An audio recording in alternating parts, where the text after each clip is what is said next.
Hello everybody, it's Sarah, and today we are going to have my second review in a row because I didn't upload this weekend.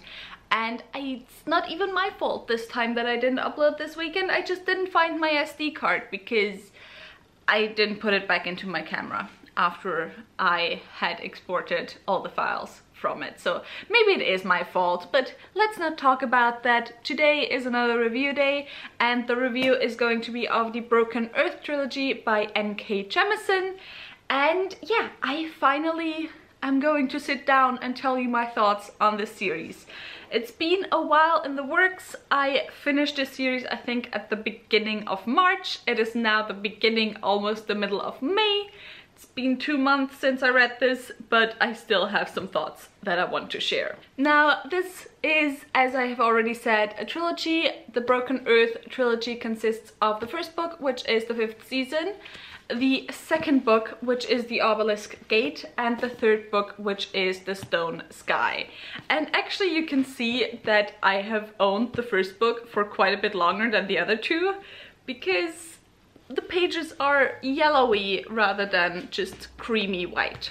But yeah, this is, as always, unless specified otherwise, a spoiler-free review of this series, and I won't tell you too much about what this series is about. I won't give you too much of a summary this time around, because I truly do think that it is best to go in blind into this series. I think the only things you need to know is that this isn't really your typical fantasy. This is what I would describe maybe as futuristic, post-apocalyptic fantasy. And so you do have some futuristic elements, but I think at its core this series is still more fantasy than sci-fi. And then also the post-apocalyptic element that comes into the series is that in this world, every few hundred years, I think, you have this thing called a 5th season, which is basically the apocalypse. Like, there's tsunamis, there's volcanoes erupting, there's earthquakes, just like civilization is fucked in 5th seasons. And you also within this world have people who can kind of control the earth. Like, they can control seismic activity. That's basically what it is. And those people are called origins. You'd think that they'd be revered since they're the only people who can, you know, help in any way during 5th season, and even regularly, because even regularly there's a lot of seismic activity within this world. But origins are in fact feared and very much discriminated against, and they often have to fear for their lives if anyone finds out what they are. And so within the first book we follow our main character, who is such an origin, and it has been discovered that her daughter and her son are also origins by their father. Their father killed the son and kidnapped the daughter, and now we follow Essen, who is our main character, as she tries to get her daughter back. So that's all I want to say about the series, and now let's get into my review. First, the negative things, although personally I don't really think that there's anything negative about this series. I think this series is a series that makes, or where N.K. Jemisin in the writing made very particular choices, and I think they work for the series, but I also understand why some people maybe don't like the series because of that much. So when I talk about negative things here in this video, I mean, negative, positive is always very subjective, but in this review, more than in any other reviews, when I talk about negative things, they are things that I personally just had troubles with. And the main trouble that I had was getting into this series. I in fact read the first book 2 times. I read it for the first time, I think, in 2018 or early 2019. I am not quite sure, and I did not continue on with the series right away. I enjoyed the book, but I didn't really feel particularly connected to the story.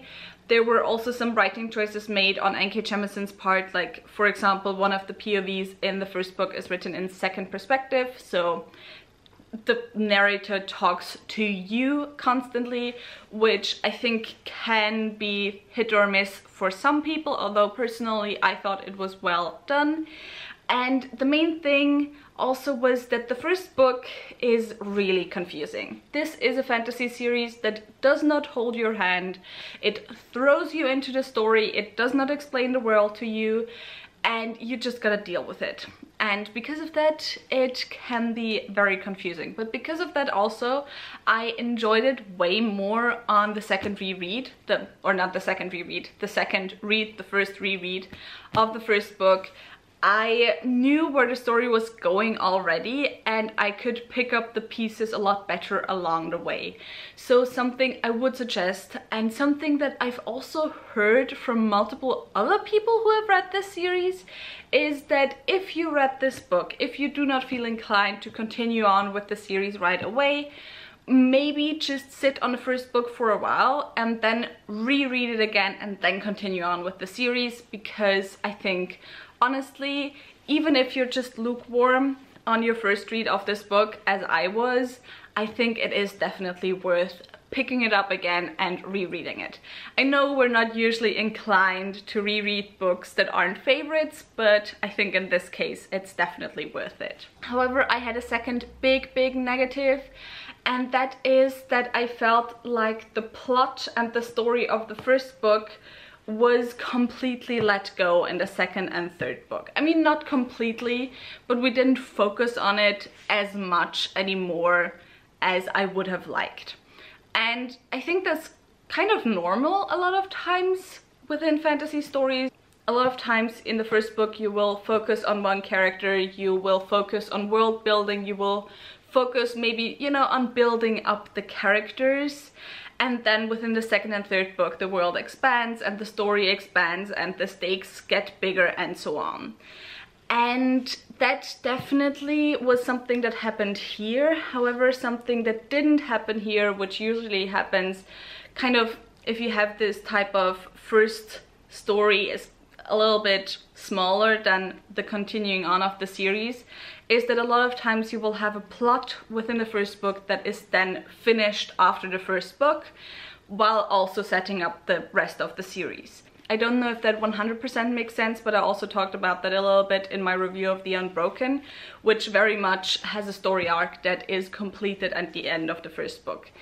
And personally, I didn't feel like our story arc was anywhere near done with just the first book, which is why I just wasn't happy with the way the world was expanded then, because it just then felt like we suddenly went to bigger stakes while our very personal story of our main character of Essen still wasn't done and wasn't finished with, and it felt like her personal story was kind of let go almost completely in the second book, and then it was kind of picked up again in the third book. And that is not to say that I didn't enjoy the second and third book as well. I did very much enjoy them, but I think this is very much a series where the first one is just way better than the second and third one. At least for me, it was like that. And now I gotta change the battery and I'll be back in a second with the positive. So moving on to the positives, the first thing I gotta mention is the writing. N.K. Jemisin is just, she has a way with words, and she is undoubtedly, in my opinion, one of the best writers in modern fantasy today. Her writing just feels incredibly purposeful, and it feels like each and every word is exactly the word that she intended to use and that she intended to put there, and each and every word has a meaning within the story. It's really... I am personally someone, I don't study literature or anything. I have a really hard time describing writing styles and finding the right words to describe writing styles. So honestly, the only thing I can say is that it's just absolutely beautiful. And in terms of writing, even though not in terms of the story overall, of all the series that I have read by N.K. Jemisin so far, which I have read all 3 of her completed series, I think writing-wise, this one definitely is the best and definitely has the most beautiful language used. the same can also be said for themes. I think the strong points of the series for me definitely aren't necessarily the characters. Like, I had a hard time connecting to the characters. Sometimes you only really get one character that, you know, you constantly see, even though there are some other characters that you also have POVs from. But, you know, the characters, while I found them interesting, weren't necessarily my favorite in terms of, you know, emotionally being connected to them.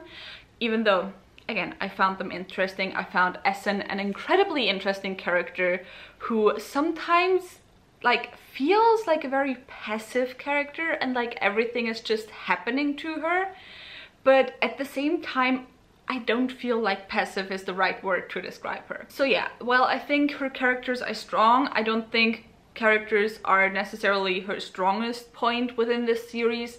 I definitely don't think the plot is the strongest point within the series. But the two main strong points within the series that I just absolutely am in love with are the writing, as I have already said, and the themes. Because there are just sentences, especially when it comes to descriptions of oppression, of prejudice, of discrimination, that are just so incredibly powerful. And even if I personally didn't always feel like that with the series, I just completely understand all the booktubers, all the readers who say this is their favorite series and who cannot stop talking about this and about the characters. And I think that's when you really know you have a good book in your hands, when even though your reading experience didn't 100% match that of other readers, you can read the book and you can say, I understand why this is such an important series for so many people. And so yeah, that definitely was the case with this book. So just, it's so beautifully written, the themes go so deep, it's so complex, especially the first book. I think not even just with the themes, but I think the first book, the mystery of the first book, the way it is written, even though it did take me 2 reads, I just think that it is so intricately woven, the story, and so amazingly done. So yeah, I can just highly recommend this series. It might not be my favorite series by N.K. Jemisin. It might in fact be my least favorite series by N.K. Jemisin. But N.K. Jemisin has become one of my favorite authors still. So, you know, it's still a really good series, even though I feel like I talked more about the negative things than the positive things, and I'm scared that this review will kind of push people away from reading this series. But honestly, I just want everyone to at least give this series a chance, because I think it is absolutely unique within the fantasy genre, and I think within the fantasy genre it can sometimes be hard to find unique things, especially things that I think are unique, because I gotta be honest, world building for me can be interesting, but since I a lot of times look at general dynamics, it doesn't really matter for me if a world building is Norse inspired, if it's medieval Europe inspired, if it's Asian inspired, if it's African inspired. If the general dynamics within the world building are still the same, it'll still read the same to me, gotta be honest. However, this definitely is unlike anything else that I have ever read, both in writing as well as in story, as well as in maybe characters. I don't know, there's some very unique characters in here. Also a lot of great LGBT representation, so that's also to be said. Polyamorous relationships, a lot of stuff in here. And it also can get quite brutal at times, so if that's something that you enjoy, then definitely pick this up. Also, even though it's not, I mean, I just said it can get very brutal, but even though it's not as bloody as, for example, Game of Thrones or Joe Abercrombie or whatever, I would say this is probably one of the most grimdark stories that I have ever read, because damn, the story and the world are bleak, like completely bleak. I was so down reading this book. I was like constantly feeling so down. So yeah, if you're currently depressed and need a pick-me-up, don't go for this series. But if you want a very bleak and dark fantasy series, go for this one. And yeah, that was it for this video. I hope you enjoyed it. If you did, maybe think about giving me a thumbs up and also maybe subscribing. All the links to my social media are in the description box down below, so go and check those out. All the links to my book club of Queens, Witches and Valkyries, where we read one adult high fantasy book written by a woman or a genderqueer person per month, will also be left linked down below. If you have read the series, tell me your thoughts in the comments down below. Also, if you have just picked up the first book and you need someone to convince you to pick up the second book, also tell me in the comments down below. I will be that person. And yeah, with all of that said, I hope I'll see you soon. Bye!